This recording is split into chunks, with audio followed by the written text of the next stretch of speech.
नमस्कार, Sridevi classes YouTube channel पर आपका स्वागत है। हमारी प्लेलिस्ट एनर्जी मैनेजमेंट में आज समझते हैं पावर फैक्टर इंप्रूवमेंट से कैसे एनर्जी कंजर्वेशन होता है। तो शुरू करते हैं आज की वीडियो। अधिकांश एलटी पावर डिस्ट्रीब्यूशन सर्किट्स में पावर फैक्टर लैगिंग और पुअर 0.6 और 0.7 के बीच में रहता है और इससे हमारे डिस्ट्रीब्यूशन सिस्टम में बहुत ज्यादा लॉसेज होते हैं। अगर हम इंडक्टिव लोड पोजीशंस पर शंट कैपेसिटर लगाकर पावर फैक्टर को इंप्रूव कर लें या एलटी डिस्ट्रीब्यूशन सर्किट्स में जो 11 केवी से 415 वोल्ट बनाने वाले ट्रांसफार्मर की सेकेंडरी साइड में हम कैपेसिटर बैंक की अगर इंस्टॉलेशंस कर लें तो हम पूरे पावर सिस्टम की एफिशिएंसी को काफी अच्छे स्तर पर सुधार सकते हैं। एक पावर सिस्टम में पावर फैक्टर इंप्रूवमेंट पूरे सिस्टम की रिएक्टिव पावर डिमांड को कम कर देता है। इसके अनेक फायदे हैं। अगर utility power factor tariff enforce कर रही है तो पावर फैक्टर सुधरने से हमारी पावर परचेज की कॉस्ट कम हो जाएगी। हमारे पावर सिस्टम के पास पावर फैक्टर इंप्रूव होने पर एक्स्ट्रा लोड को सप्लाई करने की कैपेसिटी आ जाएगी। सिस्टम में वोल्टेज प्रोफाइल सुधर जाएगी, वोल्टेज रेगुलेशन कम हो जाएगा और पावर फैक्टर सुधरने से सिस्टम में करंट कम हो जाता है। इससे लाइन लॉसेस कम हो जाते हैं। इससे पूरे सिस्टम में जो I2R कॉपर लॉसेज होते हैं वो कम हो जाते हैं। किसी भी electric alternating current power system में पावर फैक्टर के इंप्रूवमेंट से लाइन करंट प्रभावी रूप से कम हो जाती है और जनरेटर बस से लोड की बस की तरफ जो रिएक्टिव पावर का सर्कुलेशन है वो कम हो जाता है। अगर हमारी reactive power demand variable nature की हो तो हम एक automatic power factor correction unit लगा सकते हैं या फिर डिस्ट्रीब्यूशन सिस्टम में जो एवरेज रिएक्टिव किलोवाट रिक्वायरमेंट बन रही है उसकी 2/3 कैपेसिटी की एक फिक्स्ड कैपेसिटर बैंक लगा सकते हैं, जो सबसे बेहतरीन पावर फैक्टर इंप्रूवमेंट का तरीका है जिससे हम डिस्ट्रीब्यूशन सिस्टम के लॉसेस को कम करके उसकी कैपेसिटी को भी इंक्रीज कर सकते हैं। वो इंडक्टिव लोड के टर्मिनल्स के अक्रॉस पैरेलल में शंट कैपेसिटर्स का लगाना हो गया है। एक APFC automatic power factor control panel में एक micro controller based power factor relay capacitor duty contactor की मदद से कैपेसिटर्स को लोड के पैरेलल कनेक्ट या डिस्कनेक्ट करती है और वेरिएबल लोड कंडीशंस पे जब लोड की रिएक्टिव पावर वेरी कर रही है तो रिक्वायर्ड पावर फैक्टर पाने के लिए कैलकुलेटेड अमाउंट के कैपेसिटर्स कॉन्टेक्टर की मदद से कनेक्ट होकर पावर फैक्टर को रिक्वायर्ड लिमिट्स में रखते हैं। समझते हैं पावर फैक्टर क्या होता है। एक अल्टरनेटिंग करंट सप्लाई में जब हम कोई इंडक्टिव लोड लगाते हैं जैसे अपनी वर्किंग के लिए मैग्नेटिक फील्ड चाहिए, चाहे वो एक इंडक्शन मोटर हो या फ्लोरोसेंट लैंप्स या वेपर लैंप्स हो, मरकरी या सोडियम, उनके साथ चौक लगी हुई होती है जिसे वर्किंग के लिए मैग्नेटिक फील्ड बनाना होता है, या हमारे ट्रांसफार्मर में मैग्नेटाइजिंग करंट हो, वेल्डिंग के सेट्स हो या इंडक्शन फर्नेस हो या थायरिस्टर ड्राइव्स हो, ये सब एक ऐसा करंट लेती हैं जो वोल्टेज से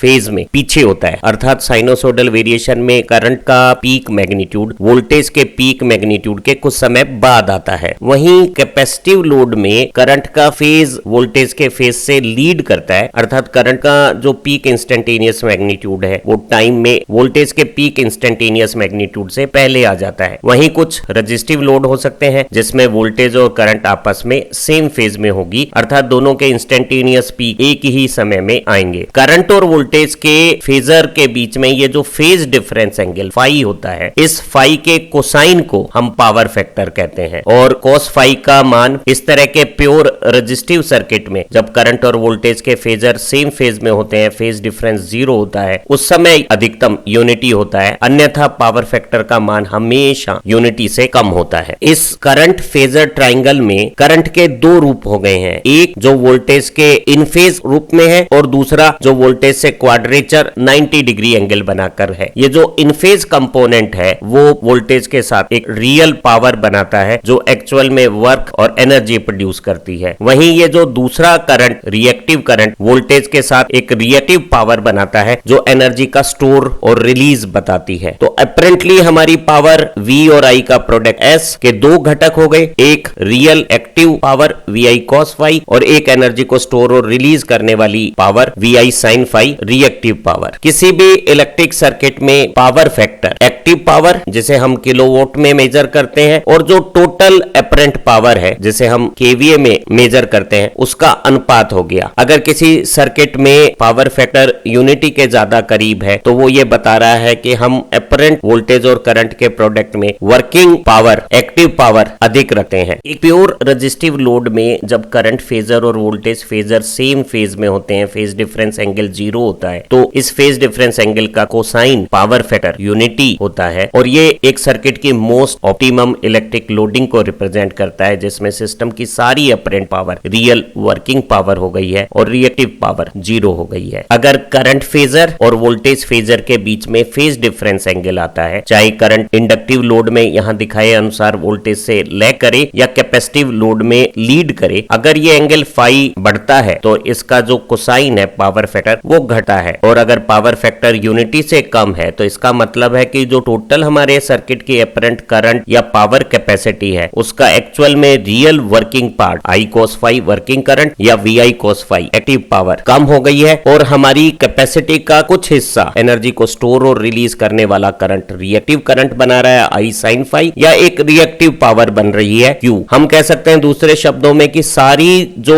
पावर सप्लाई करने की कैपेसिटी है वो यूजफुल वर्किंग पावर में कन्वर्ट नहीं हो रही है। जितना ज्यादा हमारा फाई का मान ज्यादा होगा, कोस फाई पावर फैक्टर उतना ही कम हो जाएगा, और ऐसे पावर फैक्टर को हम पुअर पावर फैक्टर कहते हैं, और एक पुअर पावर फैक्टर सिस्टम की इनएफिशिएंसी को रिप्रेजेंट करता है। इसीलिए पावर यूटिलिटी कंपनीज है वो कस्टमर को फोर्स करती है कि वो अपना पावर फैक्टर अच्छा रखे, कम से कम 0.9, कई बार इस लिमिट को स्ट्रिक्ट 0.95 भी रखा जाता है, और जो इस तरह के पावर फैक्टर को मेंटेन करने में विफल हो जाते हैं और पावर फैक्टर उनका कम रहता है तो उनपे पेनल्टीज लगाई जाती है, उनकी बिल्ड एनर्जी के ऊपर एक्स्ट्रा कॉस्ट ली जाती है, ताकि वो जो पुअर पावर फैक्टर से हमारी यूटिलिटी कंपनी के एंड पे उसके सिस्टम में जो इनएफिशिएंसीज बना रहे हैं, लॉसेस कर रहे हैं और उसकी कैपेसिटी का अंडर यूटिलाइजेशन कर रहे हैं, उसे कंपनसेट किया जा सके। एक इंडक्टिव वोल्टेज से लैग करने वाले करंट वाले लोड के साथ अगर हम शंट में कैपेसिटर कनेक्ट करते हैं तो कैपेसिटर एक ऐसा करंट लेता है जो वोल्टेज से लीड करता है। कैपेसिटर के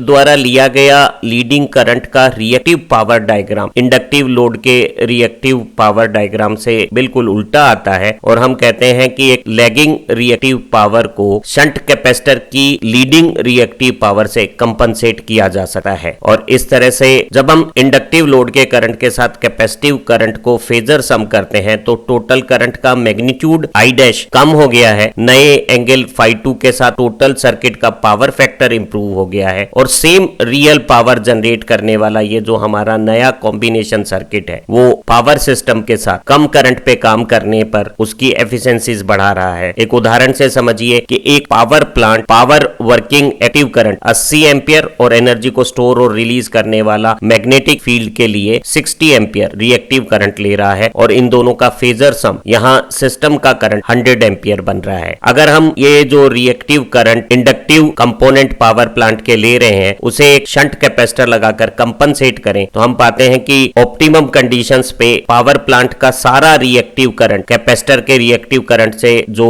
पावर प्लांट के लोड के साथ पैरेलल में कनेक्ट है कंपनसेट हो जाएगा, और हमें सोर्स से इस प्लांट और कैपेसिटर के कॉम्बिनेशन को केवल एक्टिव करंट 80 एम्पियर सप्लाई करना होगा। ये जो मोस्ट ऑप्टिमम कंडीशन है, अगर हम इस कंडीशन से भी ज्यादा कैपेसिटर का करंट बनाने की कोशिश करें तो ऐसी स्थिति में कैपेसिटर का जो 60 एम्पियर से एक्सेस जो रिएक्टिव करंट है वो हमारी पावर लाइन में फ्लो होगा, और हमारा जो टोटल कॉम्बिनेशन है प्लांट और कैपेसिटर का वो एक लीडिंग लेकिन पुअर पावर फैक्टर के साथ वर्क करने लगेगा, जो बिल्कुल एडवाइजेबल नहीं होता। इसलिए हम अपने पावर सिस्टम को बिल्कुल ऑप्टिमम यूनिटी पावर फैक्टर पे न रखे, थोड़ा इंडक्टिव साइड में रखते हैं ताकि कभी भी एक्सीडेंटली ओवर कैपेसिटेंस रेटिंग से हमारा सिस्टम लीडिंग पावर फैक्टर पे ना जावे। हमारे एक्चुअल प्रैक्टिकल पावर सिस्टम के अधिकांश लोड इंडक्टिव नेचर के हैं जो मैग्नेटिक फील्ड के साथ अपनी वर्किंग करते हैं, और वो सभी लैगिंग पुअर पावर फैक्टर के कारण बन जाते हैं, और उनमें सबसे इंपॉर्टेंट है इंडक्शन मोटर। हमारे पूरे पावर सिस्टम में टोटल पावर कंजम्पशन का सबसे बड़ा भार इंडस्ट्रियल सेक्टर का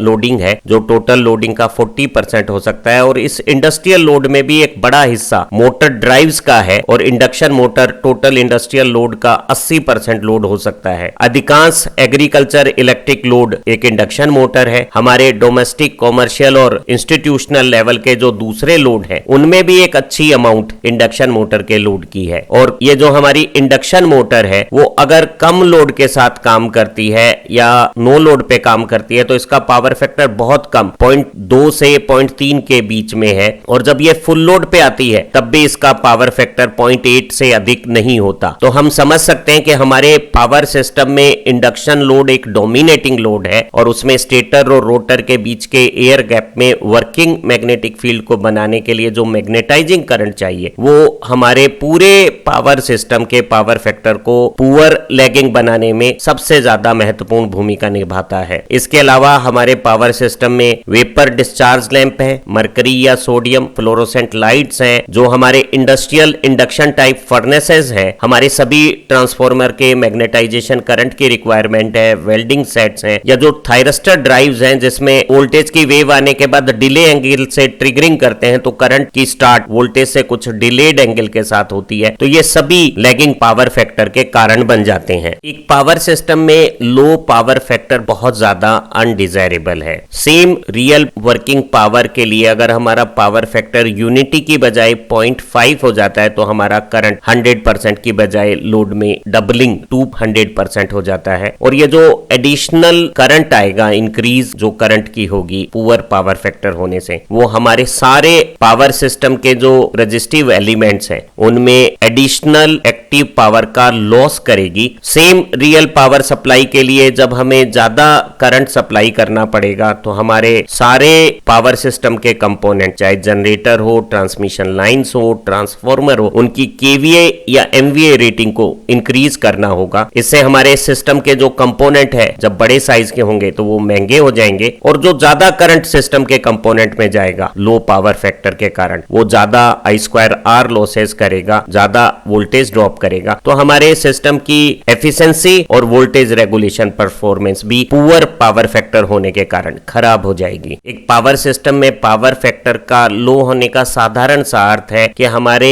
सिस्टम की यूटिलाइजेशन एफिशिएंसी पुअर हो रही है और उसमें बेवजह नॉन प्रोडक्टिव रिएक्टिव पावर की ज्यादा अमाउंट हो गई है। एक पावर यूटिलिटी के लिए लो पावर फैक्टर का मतलब है बड़े साइज के जनरेटर, ट्रांसफार्मर, लाइनों के कंडक्टर और दूसरे सभी कंपोनेंट में साइज बड़ा होने से कैपिटल एक्सपेंडिचर में बढ़ोतरी होना और लाइन में करंट बढ़ने से लॉसेस बढ़ना, एफिशिएंसी कम होना, वोल्टेज ड्रॉप बढ़ना, वोल्टेज रेगुलेशन पुअर हो जाना। ऐसी स्थिति में यूटिलिटी अपने इन सारे नुकसानों का जो कारक है, कंज्यूमर जो पुअर पावर फैक्टर मेंटेन कर रहा है, उस पर पेनल्टीज इंपोज करेगी। इसलिए कंज्यूमर को जरूरी है कि वो अपना पावर फैक्टर इंप्रूव करे ताकि इन पेनल्टीज को अवॉइड कर सके, और जब वो अपना पावर फैक्टर इंप्रूव करेगा तो ना केवल उसे पेनल्टीज से बचाव मिलेगा, हमारा जो पावर सिस्टम है उसकी भी परफॉर्मेंस में इंप्रूवमेंट होगा। तो हम कह सकते हैं कि इंप्रूव्ड पावर फैक्टर है वो दोनों कंज्यूमर और पावर यूटिलिटी दोनों के लिए अनिवार्य और फायदेमंद आवश्यक है। जरा जानते हैं इंक्रीज पावर फैक्टर के यूटिलिटी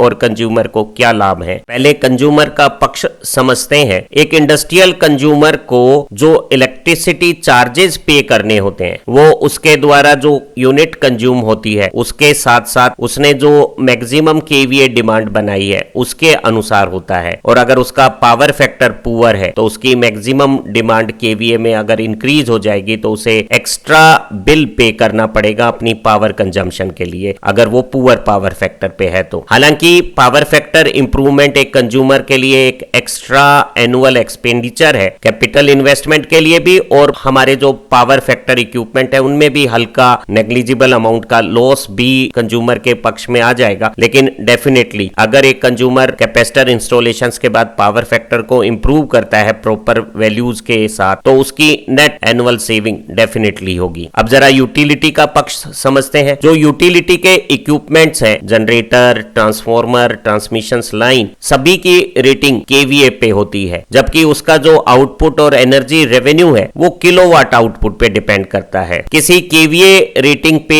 कितना किलोवाट आउटपुट जनरेट होगा वो सब डिपेंड करेगा पावर फैक्टर पे। अगर हमारा सिस्टम का पावर फैक्टर इंप्रूव हो जाएगा तो हमारे यूटिलिटी की अर्निंग कैपेसिटी बढ़ जाएगी क्योंकि वो सेम केवीए से ज्यादा किलोवाट जनरेट कर पाएगी। इसीलिए सारी यूटिलिटी कंपनीज अपने कंज्यूमर को इंसेंटिव्स प्रोवाइड करती है ताकि वो अपना पावर फैक्टर अच्छा रखे, और वो पेनल्टीज भी इंपोज करती है ताकि वो अपना पावर फैक्टर खराब ना करे, और ऐसी स्थिति में वो दोनों इंसेंटिव और पेनल्टी ऑप्शन से अपने सिस्टम का पावर फैक्टर अच्छा मेंटेन रखती है। क्योंकि पावर सिस्टम के अधिकांश लोड इंडक्टिव नेचर के हैं, तो उनका जो पुअर लैगिंग पावर फैक्टर है उसे सुधारा जा सकता है या इंक्रीज किया जा सकता है अगर हम उनके साथ शंट में कैपेसिटर इंस्टॉल कर लें। एक पावर डिस्ट्रीब्यूशन यूटिलिटी के लिए सबसे प्रैक्टिकल कन्वीनियंट सॉल्यूशन उसके सबसे आखिरी सेकेंडरी डिस्ट्रीब्यूशन सिस्टम के स्टेप डाउन ट्रांसफार्मर की एलवी साइड में एक कैपेसिटर बैंक का लगाना हो सकता है, और पावर फैक्टर की रीडिंग के हिसाब से हम एप्रोप्रिएट कैपेसिटेंस लोड को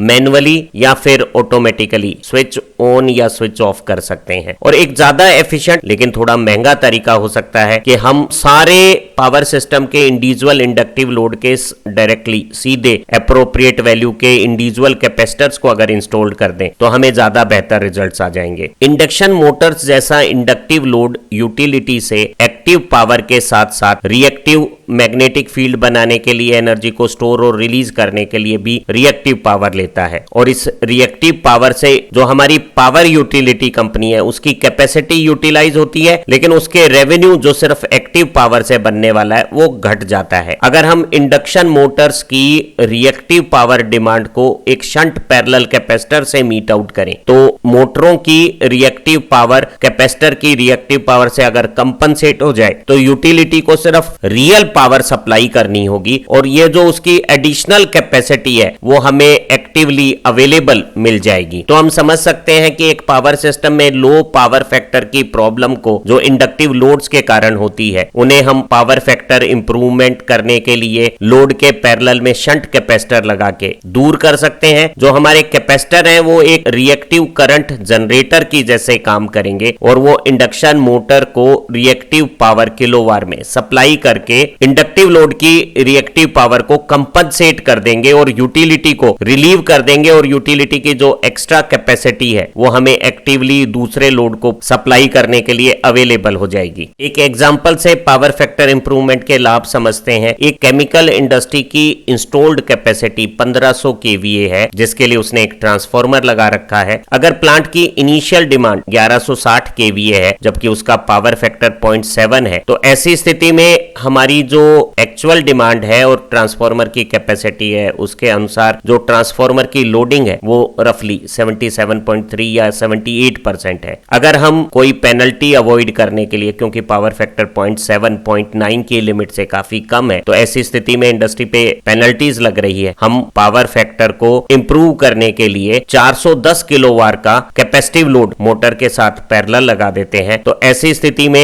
जब पहले हमारी रिएक्टिव पावर की डिमांड अगर हम कैलकुलेट करें तो केवीए डिमांड से cos फाई के मल्टीप्लिकेशन से हमें रियल पावर किलोवाट 812 मालूम हो गई, और अपरेंट पावर और रियल पावर के पाइथागोरस कैलकुलेशन से हमने रिएक्टिव पावर कैलकुलेट की, या हम cos फाई से sin फाई निकाल के और अपरेंट पावर को sin फाई से मल्टीप्लाई करें तो भी हमें किलोवाट पता लग सकती है, और वो 828 किलोवाट थी जब हम पावर फैक्टर इंप्रूव नहीं कर रहे थे। ओरिजिनल प्लांट की रिएक्टिव पावर डिमांड 828 किलोवाट है, और अब हमने पावर फैक्टर इंप्रूवमेंट के लिए लगभग आधी कैपेसिटी की किलोवाट जब लगा दी है तो हमारी प्लांट की नई रिएक्टिव पावर डिमांड 418 किलोवाट हो गई है, क्योंकि जो पुरानी इंडक्टिव किलोवाट डिमांड थी उसका कुछ हिस्सा कैपेसिटर ने कंपनसेट कर दिया है। अब टोटल रिएक्टिव पावर कम हो गई है, रियल पावर वही है, तो नई जो हमारी अपरेंट पावर है 913 केवीए हो गई है, और आप पा रहे हैं कि हमारा पावर फैक्टर इंप्रूव हो गया है। अगर आप P रियल पावर और S अपरेंट पावर का रेशो देखें तो वो नई स्थिति में 0.89 हो गया, जो ऑलमोस्ट हमारी पेनल्टी लिमिट्स को नेग्लिजिबल बना देगा। और ऐसी स्थिति में हम पाते हैं कि हमारा जो 1500 केवीए का ट्रांसफार्मर है वो सिर्फ 913 केवीए लोड पर है, यानी उसकी लोडिंग अब केवल 60% है। तो हमारे पास एक स्पेयर कैपेसिटी जो पहले सिर्फ 22% थी 78% लोडिंग के, अब 40% हो गई है। तो हम प्लांट का एक्सपेंशन अच्छा कर सकते हैं, बिना ट्रांसफार्मर को बदले हम प्लांट में ज्यादा लोड को यूटिलाइज कर सकते हैं। पावर फैक्टर के अनुसार पेनल्टीज या इंसेंटिव से ड्रिवन हमारा जो टैरिफ सिस्टम है उसमें सारे इंडस्ट्री इंडस्ट्रियल और इंस्टीट्यूशनल लोड में पावर फैक्टर को करेक्ट या सुधारने या यूनिटी के करीब रखने की प्राइमरी रिस्पॉन्सिबिलिटी कंज्यूमर की है, और वही वो रिलेवेंट मेजर्स और नेसेसरी अरेंजमेंट और इन्वेस्टमेंट करेगा ताकि हमारा जो ओवरऑल पावर फैक्टर यूनिटी के करीब आने पे यूटिलिटी का जो सिस्टम है वो एफिशिएंटली वर्क करे। तो हम कह सकते हैं कि पावर फैक्टर करेक्शन है वो एक यूटिलिटी के द्वारा ड्राइव किया गया मेजर है जो कंज्यूमर के मीटर एंड पे काम कर रहा है, और एक तरह से ये एक डिमांड साइड मैनेजमेंट ऑप्शन है जो कंज्यूमर को इंसेंटिव्स या पेनल्टी के द्वारा अपने इलेक्ट्रिसिटी बिल को कम करने की डिमांड से काम करता है। लेकिन इसे हम यूटिलिटी एंड पे पावर सप्लाई को या पावर कैपेसिटी को घटाने या लोड को घटाने वाला सप्लाई साइड मैनेजमेंट ऑप्शन भी मान सकते हैं। ऐसी स्थिति में जो यूटिलिटी सप्लाई कंपनी है और कंज्यूमर है उनके इंटरेस्ट के बीच में बैलेंस करना थोड़ा डिफिकल्ट हो जाता है, खासतौर से जब पावर फैक्टर इंप्रूवमेंट में कैपिटल इन्वेस्टमेंट इन्वॉल्व है। इसीलिए एक कंज्यूमर के द्वारा पावर फैक्टर इंप्रूवमेंट की अच्छी कोशिश की जावे, इसके लिए यूटिलिटी कंपनियां हैं वो एप्रोप्रिएट इंसेंटिव्स पावर टैरिफ में देती हैं ताकि हमारा ये जो पावर फैक्टर इंप्रूवमेंट का प्रोसेस है वो कामयाब हो जाए। किसी भी पावर फैक्टर इंप्रूवमेंट स्कीम में हमें कैपेसिटर इंस्टॉलेशंस की इन्वेस्टमेंट और कॉस्ट की कैलकुलेशंस करनी होती है, लेकिन जब हम इस पावर फैक्टर इंप्रूवमेंट स्कीम के बेनिफिट्स देखते हैं तो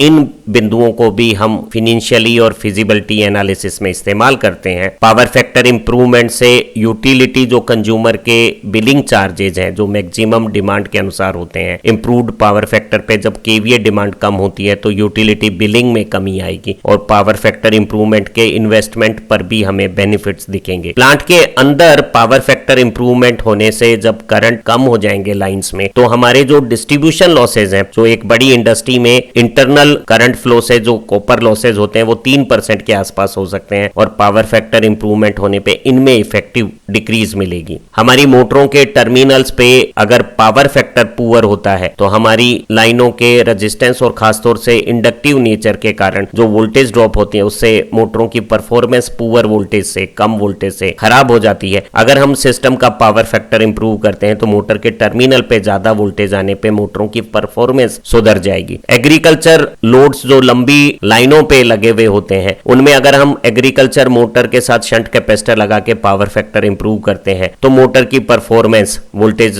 प्रोफाइल सुधरने से बहुत ज्यादा इंप्रूव हो जाती है। एक सही पावर फैक्टर मेंटेन करने से जो पेनल्टी चार्जेस इंपोज होते हैं यूटिलिटी कंपनी से वो एलिमिनेट हो जाते हैं, और ये शायद सबसे बड़ा ड्राइविंग फोर्स है पावर फैक्टर इंप्रूवमेंट को इनिशिएट करने का। हमने एक एग्जांपल से समझा था कि जब हम हमारी पावर कंजम्पशन का पावर फैक्टर इंप्रूव करते हैं तो एक इंडस्ट्री में जो ट्रांसफार्मर, केबल, स्विच गियर या दूसरे कंपोनेंट्स जो लगाए हुए हैं उनकी कैपेसिटी में स्पेयर मैग्नीट्यूड मिल जाता है और हम प्लांट का एक्सपेंशन भी उन्हीं कंपोनेंट्स के साथ कर सकते हैं। हमने पाया कि पावर फैक्टर इंप्रूवमेंट में कैपेसिटर इंस्टॉलेशंस का सबसे मैक्सिमम बेनिफिट तब आएगा जब हम लो लैगिंग पावर फैक्टर बनाने वाले लोड के बिल्कुल पैरेलल कैपेसिटर को इंस्टॉल करेंगे। जो हमारे यूटिलिटी कंपनी द्वारा बनाए जाने वाले पावर बिल में रिडक्शंस आती हैं और हमारे सिस्टम की कैपेसिटी में जो इंक्रीमेंट आता है इंप्रूव्ड पावर फैक्टर से, वो बहुत इकोनॉमिकली ये अट्रैक्टिव जस्टिफिकेशन दे देंगे कि पावर फैक्टर इंप्रूवमेंट एक बेटर ऑप्शन है। अगर हम पावर फैक्टर इंप्रूविंग कैपेसिटर की इंस्टॉलेशंस कॉस्ट की कंपैरिजन जो सेविंग हमें पावर फैक्टर इंप्रूवमेंट से आ रही है उनके साथ कंपेयर करें तो ये पाया जा सकता है कि जो मोस्ट इकोनॉमिक पावर फैक्टर है वो